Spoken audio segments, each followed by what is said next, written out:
What would you do if a classmate didn't bother to study and instead they just looked over your shoulder and stole all your answers while you're writing an exam and then they got a perfect score? How would you feel? Now imagine if the entire class did that. That's kind of how I feel about all these lazy dropshippers who steal my photos and videos to mislead people into buying some kind of cheapo knockoff version of the product that I spent the last 6 years working on. In this video, I'll show you guys how I take down fake modes and why I can legally and morally do so, and I'll also clarify what I mean by takedown.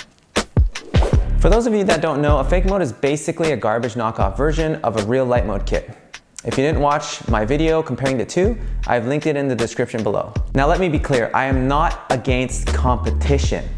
I am against laziness, plagiarism, and false advertising. I report fake mode sellers for illegally using my content, not for them selling a knockoff version of my product.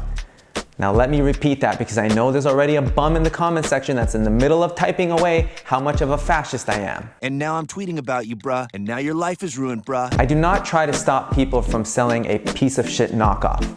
They can sell whatever they want. I am trying to stop them, however, from using my photos and my videos, which took a lot of time, money, and creativity to make. Not to mention all the years I've spent acquiring those skills to make such high quality content. Why don't we jump into a fake mode listing and I'll show you guys an example of how I take them down. So here we have a listing on Shopify. Shopify is a web hosting platform that about 99% of dropshippers use. They all do the same thing, which makes them super easy to take down.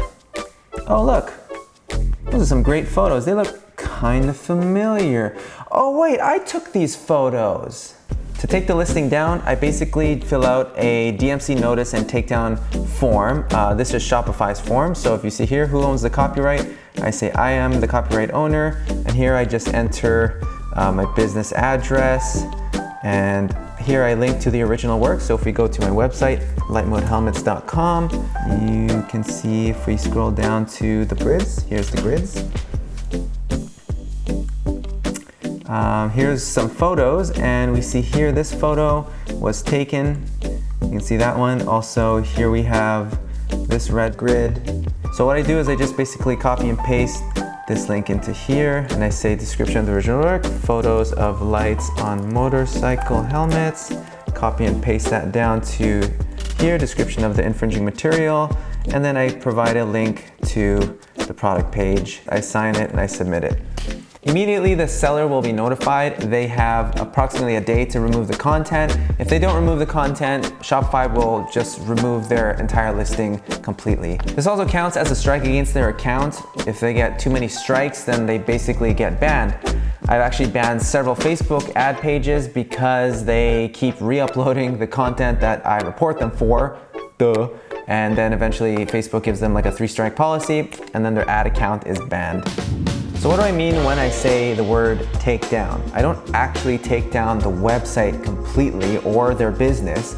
I basically just take down the listing or the ad that the copyright infringer is using my photos on. It's actually really unfortunate that they're still allowed to sell other things on their website, because when I scroll through their products, pretty much everything that they're selling is using copyright photos and videos as well. I've probably taken down thousands of listings and ads and websites all over the internet. They're on Facebook, they're on Instagram, they're on Amazon, eBay, AliExpress, Wish, the list goes on. Each platform has a different form that you need to fill out to take down the listing or ad, but all of them pretty much operate the same way. As you can imagine, fighting all these sellers is very difficult to do alone, which is why I'm super thankful that a lot of you guys have been sending me private messages through Instagram and linking me to these mouth breathers. If any of you guys see fake mode ads on Instagram or Facebook, can you just leave a comment in the comment section saying that this seller is illegally using LightMode's photos and that they can get the real stuff at LightMode Helmets. I found that this is the most effective way to combat this, because then I can enlist the help of you guys, and then people who stumble like I'm stumbling right now, who stumble across the ad might see the comments and then avoid getting scammed pretty much.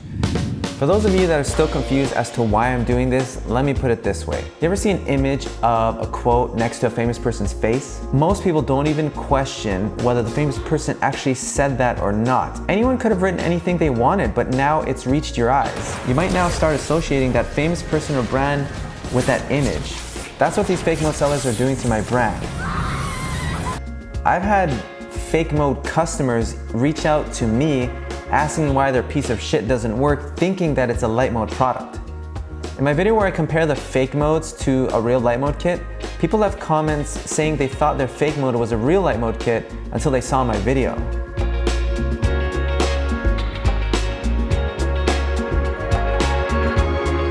When fake mode sellers use my company brand to sell their products, a large number of people get a false misrepresentation of the quality that my company stands for. This does damage to my brand, which gives me legal grounds to sue. I hope we can all agree that the price of an item does not justify stealing from the person that created it, unless maybe it's some kind of life-saving drug. But in this case, it's just a LightMode kit. I know some of you guys are gonna say, but Mr. LightMode, yours costs 756 times more expensive. What the hell does price have anything to do with what I've just talked about? Nothing. But I know some dum-dums in the comment section are gonna bring it up because in the last fake mode videos, they went to town. The comment section on that video is filled with recommendations for how I should run my business. One of my favorites is when people tell me how many more kits I'd sell if I just lowered my prices.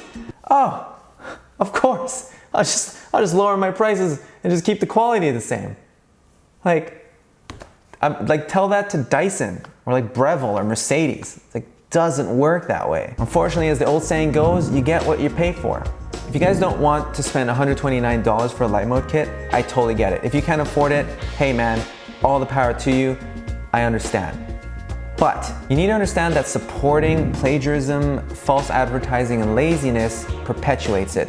If you're okay with that, I mean, go for it, buy it. I'm not trying to get you guys to buy my stuff only. I am more so asking you not to support this horrible form of misleading people into giving them giving you their money, basically. It's just a shady way of doing business, and I don't support it.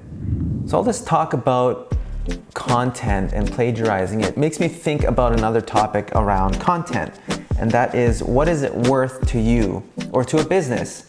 I feel that most people undervalue it. Should you give your photos and videos away for free if it benefits that other person financially?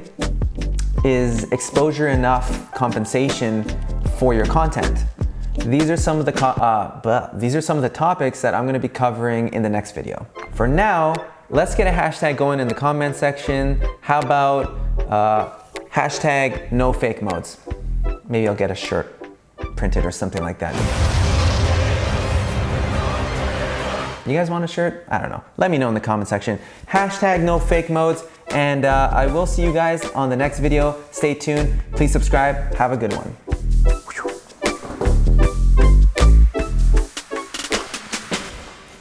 Let's go.